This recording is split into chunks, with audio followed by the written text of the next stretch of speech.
অনাবৃষ্টি আৰু খৰাঙে বিপদত পেলাইছে ৰাজ্যৰ কৃষকসকলক। আজি জেঠ মাহৰ 12 তাৰিখ খেতিপথাৰত পানীৰ অভাৱত চিৰাল ফাট মেলিছে, যাৰ ফলত কঠীয়া পাৰিবলৈ অসুবিধা হৈছে কৃষকৰ।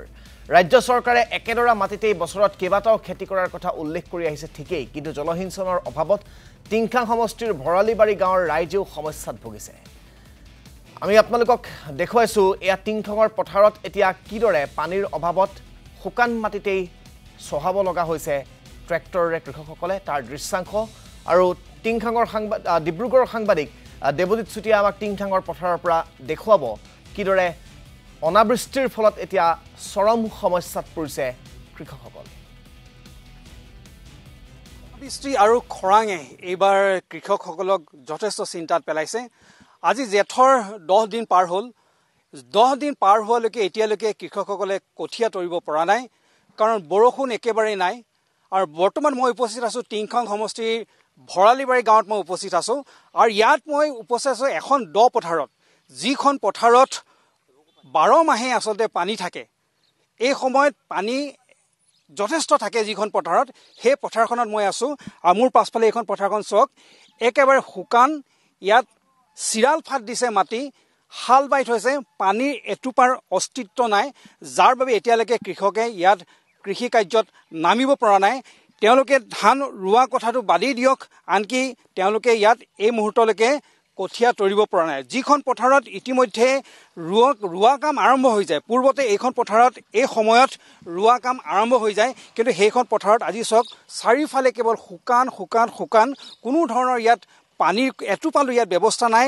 এই মাটি এইবিলাক শুকাই ফৰফৰীয়া হৈছে, চিৰাল ফাট দিছে।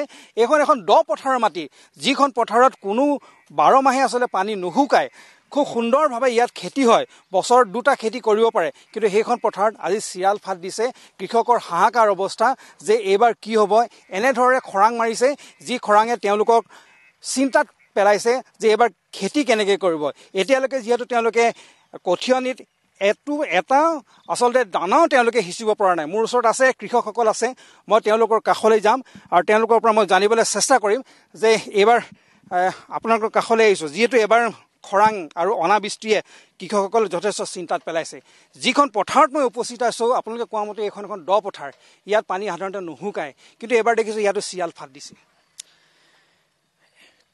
টিংখাং সমষ্টি, মিচিং গাঁও, নিগম, পুৰণা ভৰালি, মেছলো, চবতকৈ টিংখাং সমষ্টিৰ ভিতৰত জ্বলন্ত পানীৰ সমস্যাৰ কাৰণে খেতি কৰিব নোৱাৰে।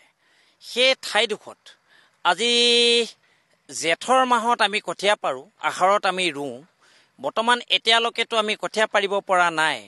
আৰু লগতে কঠীয়া যদি এতিয়া পাৰি আহাৰত ৰুব নোৱাৰোঁ, যেতিয়া বানপানী ফ্লাড আহে, তেতিয়া আমি প্ৰথমতে কঠীয়াখিনি নষ্ট হৈ যায়। এতিয়া কঠীয়াটো আজিলৈকে দেখিছোঁ কঠীয়া পাৰিব পৰা নাই কাৰণেতো আমি খেতি কেনেকৈ কৰিম, চবতকৈ ডাঙৰ প্ৰশ্ন।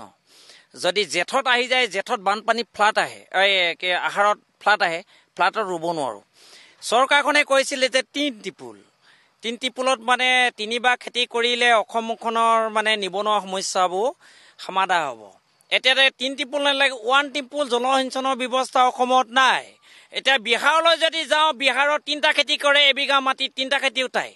অসমৰ নিবনুৱা সমস্যা যদি সমাধান কৰিব চৰকাৰে কয় 3 টিপুল চিঞৰিলে, তেতিয়াহ'লে যদি বীজখিনি অসমৰ পৰা যদি উৎপাদিত নহয়, আমি খেতি কৰিব নোৱাৰোঁ, তেতিয়াহ'লে চৰকাৰখনে কেনেকৈ আজি যে চৰকাৰখনে কৈছে ঠিকে আছে আমি নিবনুৱা সমস্যা সমাধান কৰিছোঁ, কেনেকৈ সমাধান কৰিলে আমি চৰকাৰখনে মোক কওক। জলসিঞ্চনৰ কোনো ব্যৱস্থা ধন্যবাদ জ্ঞাপন কৰিছোঁ দেৱজিৎ চুতীয়াই এই মুহূৰ্তত আমাক পোনপটীয়াকৈ টিংখাঙৰ কৃষক ৰাইজৰ প্ৰতিক্ৰিয়া জনোৱাৰ বাবে।